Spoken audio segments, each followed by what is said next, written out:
What if the people you trust most are hiding the darkest secrets, and the only way to save your family is to betray it? Amazon Prime's The Better Sister, starring Jessica Biel and Elizabeth Banks, isn't just another murder mystery. It's a tangled web of family trauma, betrayal, and desperate choices, where every answer leads to a new question. And today, I'm breaking down the ending, the biggest twists, and what it all means for Chloe, Nikki, and everyone caught in their orbit. So grab your drink, get comfortable, and don't forget to stab that like and subscribe button, because things are about to get messy. Let's start with the sisters themselves, Chloe Taylor and Nikki McIntosh. On the surface, they couldn't be more different. Chloe has it all, a multi-million-dollar business, dream homes, and what looks like a perfect family. Nikki, on the other hand, is a divorced, recovering addict who can't seem to catch a break. But here's the first curiosity gap: despite their differences, these sisters share a secret past and a husband. That's right, both women married Adam McIntosh, a successful lawyer whose murder sets off this entire chain of events. But what really happened to Adam, and who wanted him dead? To understand the murder, we have to go back to Chloe and Nikki's childhood. Their father was an alcoholic, and the trauma runs deep. Chloe was too young to remember the worst of it, but Nikki wasn't so lucky. At just 10 years old, Nikki was assaulted by her father, a secret she's carried for years. This revelation explains so much about Nikki's struggles and sets the stage for the choices she makes later on. Fast forward, Nikki marries Adam, they have a son named Ethan, but Nikki's addiction spirals out of control. Adam, desperate to protect Ethan, confides in Chloe, and that's where the lines start to blur. Adam and Chloe's connection grows, and after a terrifying incident where Nikki leaves Ethan unattended, Adam takes drastic action. He drugs Nikki and stages a fake drowning to make sure she loses custody. Chloe and Adam get married, and Ethan is raised as their own.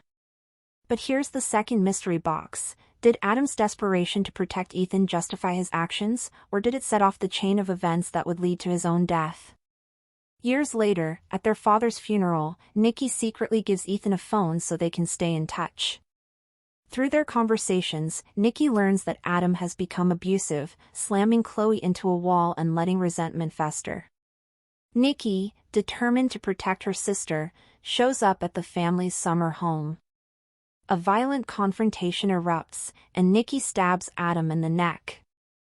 But in a chilling twist, Adam isn't dead yet. That's when Ethan comes home. He finds Adam dying and, believing Chloe is the killer after overhearing her threaten Adam earlier, tries to protect her by staging the scene as a robbery. Here's where the third curiosity gap comes in: Ethan's attempt to save his stepmom only makes him the prime suspect in his father's murder. And as the investigation heats up, the truth gets even murkier. For nearly 5 episodes, Ethan is the main suspect. It looks like he'll be convicted, until Chloe drops a bombshell on the witness stand, revealing Adam's abuse and suggesting someone else could have killed him. But the plot thickens: Chloe was having an affair with Adam's co-worker, Jake Rodriguez. Jake had every reason to hate Adam, professionally and personally. Now, the jury has another suspect, and Ethan is found not guilty. But the detective on the case, Nancy Gry, isn't convinced. She discovers that Nikki knew details about Adam's death before they were public and matches Nikki's DNA from a cigarette to evidence at the crime scene. It looks like Nikki's about to go down, until she pulls her own move, leaking a story about Nancy's misconduct and getting her suspended. But just as Nancy is sidelined, another suspect emerges: Bill Braddock, Adam's boss. Here's the fourth curiosity gap: was Adam's murder really about family, or was it tied to something much bigger? Braddock was running a human trafficking operation through his company, and Adam was about to blow the whistle to the FBI. Chloe finds the evidence, frames Braddock by planting Adam's hair and the murder weapon in his office, and hands over the incriminating files. Braddock is arrested, but the show leaves us wondering, will he actually pay for his crimes? And then there's Jake Rodriguez. The last we see of him, he's dead on the beach. Was it suicide, murder, or just a tragic accident?